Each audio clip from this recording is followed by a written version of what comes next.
Souvent, dans nos vies, nous sommes confrontés à des défis et des obstacles qui nous semblent insupportables. Nous nous plaignons, remettons en question et allons même jusqu'à blâmer des forces supérieures. Mais et si, au lieu de résister, nous acceptions ces défis comme des opportunités de croissance et d'apprentissage? Au sommet d'une montagne majestueuse, vivait un aigle majestueux et fier.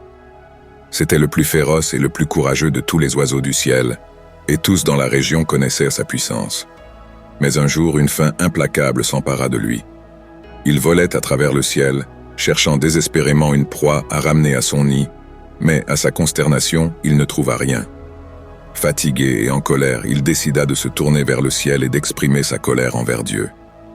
Dans un accès de rage, l'aigle cria au ciel, « Mon Dieu, comment peux-tu me faire endurer cette agonie?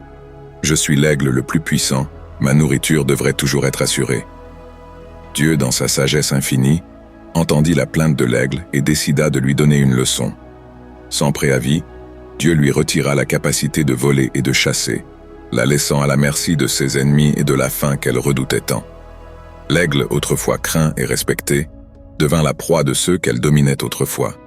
Pendant ce temps, dans son esprit, la question persistait. Pourquoi Dieu me fait-il cela? L'aigle, désormais incapable de voler, se trouvait dans une situation désespérée. Elle observait depuis son nid en haut de la montagne, tandis que d'autres oiseaux chassaient et se nourrissaient librement. Ceux yeux dorés, autrefois emplis d'arrogance, montraient maintenant un mélange d'anxiété et de réflexion. Pendant des jours, elle observa en silence comment les autres animaux travaillaient ensemble, partageant leur nourriture et se protégeant mutuellement.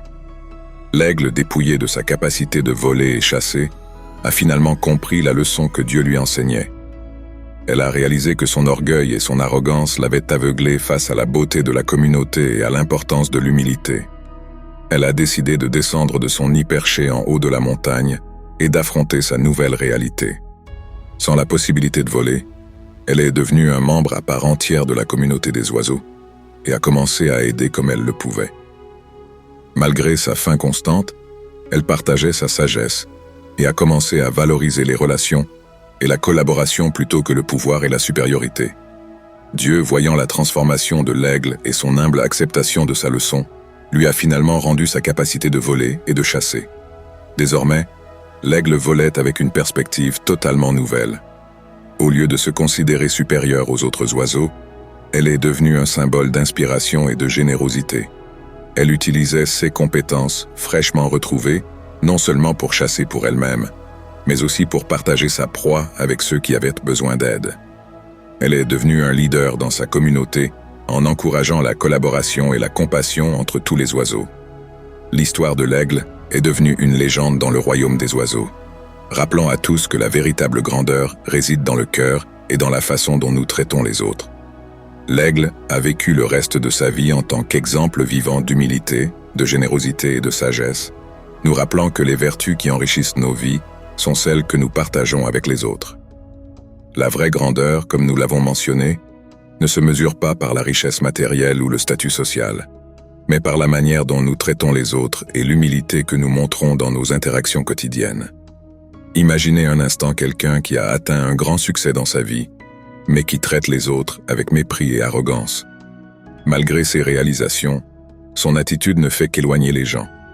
Maintenant, pensez à quelqu'un qui, bien qu'il n'ait peut-être pas de biens matériels importants, rayonne de chaleur et de compassion envers les autres. Cette personne, avec son humilité et son empathie, crée de véritables liens et laisse une impression durable dans le cœur de ceux qui la connaissent. La vraie grandeur réside dans notre capacité à être aimable, compréhensif et respectueux envers les autres, quel que soit leur statut social, leur race ou leur croyance. Lorsque nous traitons les autres avec humilité, nous reconnaissons notre humanité partagée et montrons de l'appréciation pour les expériences et les perspectives des autres. Dans notre monde souvent marqué par la compétition et l'individualisme, pratiquer l'humilité peut faire toute la différence. Posez-vous la question: comment vous sentez-vous lorsque quelqu'un montre un intérêt sincère pour votre bien-être et vous traite avec respect, peu importe qui vous êtes ou ce que vous avez? Probablement vous vous sentez valorisé et apprécié. Pour cultiver la véritable grandeur dans nos vies, il est essentiel de pratiquer l'empathie et la compassion.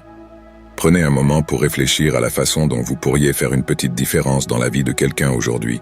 Ça peut être un simple geste de gentillesse, un mot d'encouragement, ou simplement écouter attentivement quelqu'un qui a besoin d'être entendu. Ce geste, aussi petit soit-il, peuvent avoir un impact significatif sur la vie des autres et, en fin de compte, sur la nôtre. Alors, comment pouvez-vous incorporer l'humilité et la gentillesse envers les autres dans votre vie quotidienne? Quelles petites actions pourriez-vous entreprendre pour rendre le monde plus chaleureux et compatissant? Faites-le savoir dans les commentaires. D'autre part, si cette histoire vous a inspiré, nous vous invitons à vous abonner à la chaîne. Et si vous désirez plus d'histoires motivantes et de conseils, je vous encourage à regarder l'histoire qui s'affiche à l'écran. N'oubliez pas qu'à chaque moment de la vie, avoir le cœur rempli d'humilité, de générosité et de gratitude est le chemin vers la véritable grandeur.